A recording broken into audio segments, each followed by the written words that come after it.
Nitish Kumar has been Chief Minister for 20 years.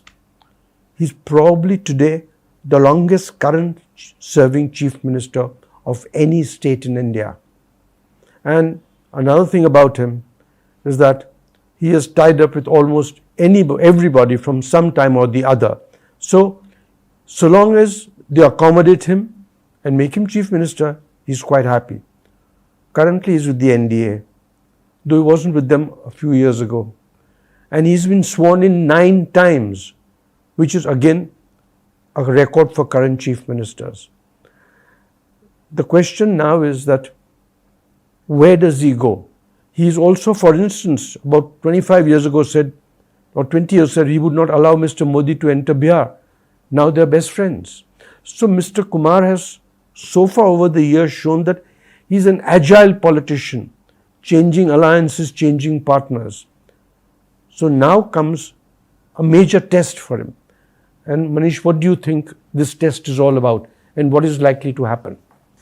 Dorab, 2 चीज़ें हैं नीतीश कुमार के बारे में कि नीतीश कुमार के चेहरे पे आज तक एनडीए ने 2005 का नवंबर, 2010 और 2020 का चुनाव लड़ा और तीनों बार उनको विजय प्राप्त हुई। हालांकि 2020 का जो रिजल्ट था वो नीतीश कुमार के लिए काफ़ी हद तक ह्यूमिलेटिंग था। 2015 में नीतीश कुमार ने बीजेपी नहीं बल्कि आरजेडी के वो मुख्यमंत्री पद के उम्मीदवार और चेहरा थे। तो बिहार की राजनीति में ना केवल वो लंबे समय तक रहने वाले मुख्यमंत्री हैं बल्कि ये कहा जाने लगा कि बिहार में बारात यानी कि दल उनके पीछे कोई भी हो, दुल्हा नीतीश कुमार ही होंगे। लेकिन इस बार के चुनाव में चूंकि उनका हेल्थ और उनका जो पब्लिक अपीयरेंस होता है वो काफ़ी उनके अपने सपोर्टर्स के लिए भी एम्बैरेसिंग होता है।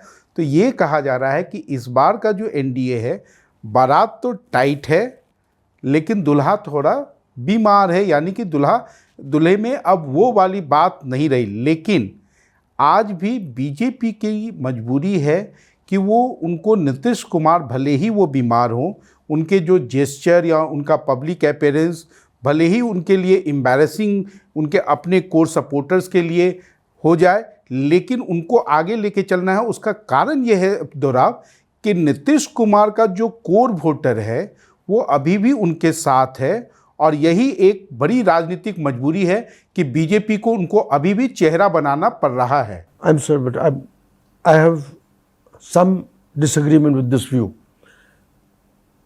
The BJP has had big leaders in Bihar: Sushil Modi, Ravi Shankar Prasad, Shatrughan Sinha. How come over 20 years they've not been?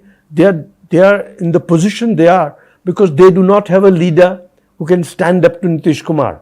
Though Nitish Kumar has been getting weaker and weaker over the years as far as his own party is concerned, the BJP is getting stronger and stronger. But because the BJP has not produced an outstanding leader who can stand up to him, that I think is the reason why Nitish Kumar has been Dulha so long. No, उसका एक कारण ये है कि नीतीश कुमार को जैसे ही बिहार के कुर्सी पे बैठने यानी कि मुख्यमंत्री बनने का मौका मिला, उन्होंने तुरंत आप कह सकते हैं कि फ्रॉम द डे 1 उसको पॉलिटिकल एडवांटेज में बदला। वो कैसे बदला? उन्होंने तुरंत ईबीसी, उनको लगा कि ईबीसी एक ऐसा वोट चंक है जो किंग मेकर बनता है या उसको किंग मेकर बनाया जा सकता है। तो तुरंत पंचायतों में उनका रिजर्वेशन बढ़ाया, विमेन को एक तरह का नया वोट बैंक उन्होंने क्रिएट किया। तो यानी कि उनके पॉलिटिकल एम्पावरमेंट के लिए क्विक डिसीजंस लिए और कहीं ना कहीं बीजेपी उसको ओन अप करने में जो है काफ़ी टाइम लगा। मैं आपको एक छोटा सा एग्जांपल देता हूं कि जैसे रिजर्वेशन का मुद्दा हुआ, बिहार में कास्ट सर्वे हुए। बेस्ड ऑन दोज कास्ट सर्वे बिहार में रिजर्वेशन का पूरा फार्मूला यानी कि ओबीसी का रिजर्वेशन भी, ईबीसी का रिजर्वेशन भी बढ़ाया गया। लेकिन बढ़ाने के समय जब विधानसभा में ये बिल पास किया जा रहा था तो सबको मालूम था कि सुप्रीम कोर्ट का 50% का कैप है, इसे स्ट्रक डाउन किया जाएगा। लेकिन साथ ही साथ नीतीश कुमार ने सेंट्रल गवर्नमेंट को एक रिक्वेस्ट भेजा, जैसा तमिलनाडु के केस में हुआ था 90s में, कि इसको 9 शेड्यूल में आप इसे डाल दीजिए जिससे कि इसका जुडिशियल रिव्यू नहीं हो सके। अगर बीजेपी को बिहार में एट द कॉस्ट या पॉलिटिक्स आफ्टर नीतीश करना होता तो उसे तुरंत 9 शेड्यूल में डालती, जिससे उसका काफ़ी बड़ा लाभ नरेंद्र मोदी और बिहार के बीजेपी को मिलता। लेकिन बीजेपी ने कहीं ना कहीं रिजर्वेशन के पूरे इशू से आप जानते हैं कि वो कंफर्टेबल नहीं है, और उनको लगा कि अगर हमने बिहार को एक्सेप्शन बना के अगर 9 शेड्यूल में डाला तो ये एक तरह का पैंडोरा बॉक्स खुलेगा, क्योंकि कर्नाटक, झारखंड जैसे राज्य ने ऑलरेडी बिहार से पहले से ही अपने राज्य में जो आरक्षण का कोटा बढ़ाया है उसको 9 शेड्यूल में डालने का रिक्वेस्ट भेजा हुआ है। Let me ask you another question. You're saying this EBCs, OBCs, but the question is there something called roti, kapda, makan? I mean, today Bihar is clearly, in terms of per capita state domestic product, the lowest in the country. It's a third of the average in the country. Isn't the voter, whether it's EBC, OBC, doesn't he think that, look, what is this government doing for me? I mean, do I have to depend upon doles all the time? Where is my food? Why is my state not progressing when all these southern states are getting ahead? Aren't they wondering? नहीं, बिहार में जो competition का benchmark होता है वो south के states नहीं होते, यूपी मध्य प्रदेश नहीं होता है। बिहार के राजनेताओं ने, बिहार के पॉलिटिशियंस ने उसका बेंचमार्क बनाया हुआ है कि लालू राबड़ी के शासन में आपका क्या हाल था और उससे हम अभी काफ़ी बेहतर हैं। तो जब आप बेंचमार्क वैसा रखेंगे, अगर आपने, उनको मालूम है कि देखिए जो बीजेपी या नीतीश कुमार या उनके समर्थक हैं उनको भी मालूम है कि बिहार आज जिस पेस से डेवलप कर रहा है उसको अभी एक तरह से 4 से 5 डिकेड्स लगेंगे अगर इसी रफ्तार से अगर वो करेंगे। लेकिन वो उस बहस में नहीं जाते, वो तुरंत आपसे कहते हैं कि देखिए अगर आपने मुझे वोट नहीं दिया तो तेजस्वी आ जाएगा, लालू का जंगल राज वापस आ जाएगा। 2 points. One is that Tejasvi was in power for some time. He didn't seem to promote Jangal Raj. Secondly, how long can people wait? How long will the people of Bihar wait for economic progress? And do they not think that is important? देखिए, मैं आपसे ये कह रहा हूं कि ऐसा नहीं है कि बिहार के लोग नहीं सोचते। I'm sorry, one more point. I think half, I don't know the numbers, but a third to half of the electorate wasn't born when Lalu was in power. Lalu was been out of power 20 odd years. नहीं, ये एक बड़ा कारण है जिसके कारण आज पूरी जो एनडीए का जो एड स्पेंड है, जो उनके एडवर्टीजमेंट बन रहे हैं, वो इसी बात को लेके बन रहे हैं। वो अपनी उपलब्धियों पे नहीं बना रहे हैं, वो ये बता रहे हैं कि देखिए 15 साल में लालू राबड़ी के शासनकाल में क्या हाल थे और वो हाल वापस आ जाएंगे। यहाँ तक कि मैं बता दूं आपको, सोशल मीडिया में भी बीजेपी कई सारे इन्फ्लुएंसर को यही कह रही है कि आप उस समय की कहानियां कहें, उस समय के डॉक्टर्स के किडनैपिंग की कहानियां कहें।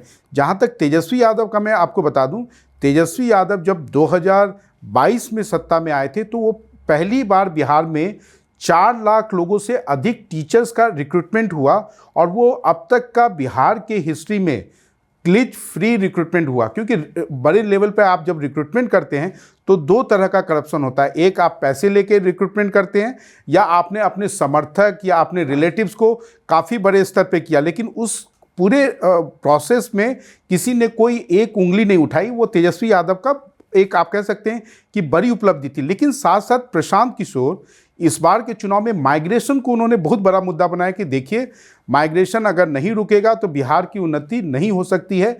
जो साउथ के स्टेट्स हों या खासकर वो गुजरात को सिंगल आउट करते हैं कि आपके यहाँ से गुजरात के लिए ट्रेनें चलती हैं क्योंकि उनको चीप लेबर मिल सके, यहाँ के मजदूर मिल सके। लेकिन देखिए बिहार में जैसा मैंने कहा कि ये जो पूरा चुनाव है कैश कास्ट करप्शन के ऊपर है। क्या होता है कि कैश और करप्शन, अगर आप कहेंगे कि अगर आपको वोट तेजस्वी यादव को नहीं देना है तो आप कहेंगे कि साहब जो है वो जंगल राज वापस आ जाएगा। हर चीज़ का एक जस्टिफिकेशन है। जैसे लोग कहेंगे कि करप्शन तो बिहार में बहुत है, फिर आप कहेंगे कि क्या आप करप्शन पे वोट डालेंगे। उनको ये लगता है कि अगर उन्होंने करप्शन पर प्रशांत किशोर को वोट डाला तो उससे एनडीए कमज़ोर होगी और उसका फ़ायदा तेजस्वी यादव को मिल सकता है।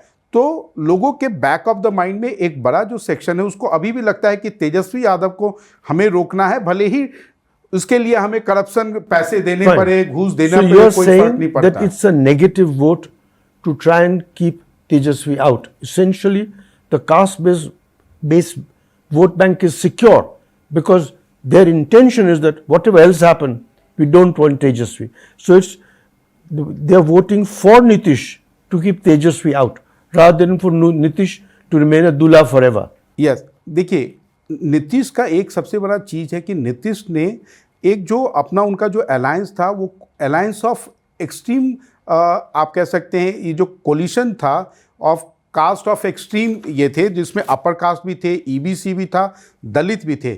लोगों को ये लगता है कि नीतीश के समय में सोसाइटी में एक तरह की शांति है, जो आपके एक है कि बिहार में आज कोई कास्ट का कन्फ्लिक्ट उतना ज़्यादा देखने को नहीं मिलता है। तो लोगों को लगता है कि ठीक है, करप्शन है, अधिकारी अगर पैसा ले रहे हैं तो वो ठीक है, लेकिन कम से कम लालू और तेजस्वी की जो लिगेसी है वो वापस तो नहीं आ रही है। Right. So on the 14th of November, we will see who the Dullah is. Okay? देखिए, एक चीज़ तो साफ है, अगर कैश चलेगा, यानी कि जो कैश के दिया गया है, तो नीतीश को आप आने से रोक नहीं सकते हैं। अगर महिला वोटरों ने मन बना लिया कि 10,000 है तो ठीक है, चलो इससे हम खुश हैं।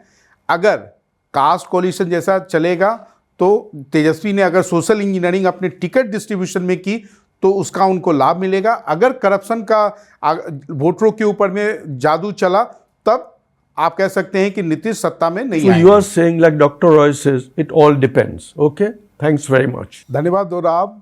डिकोडर पर हमारा बिहार चुनाव से संबंधित ये विशेष चर्चा जारी रहेगा, लेकिन डिकोडर के अगले एपिसोड में हम आपको बिहारी व्यंजन के साथ बिहार के अलग अलग रीजन में वोटिंग कैसे होता है, वोटिंग का क्या ट्रेंड होता है और इस बार के चुनाव में क्या उनका ट्रेंड रहेगा, उसकी चर्चा करेंगे। देखते रहिए डिकोडर पर बिहार चुनाव से संबंधित हमारा ये विशेष चर्चा। I'm sure you will enjoy the talk and I will enjoy the food. Thank you. very much.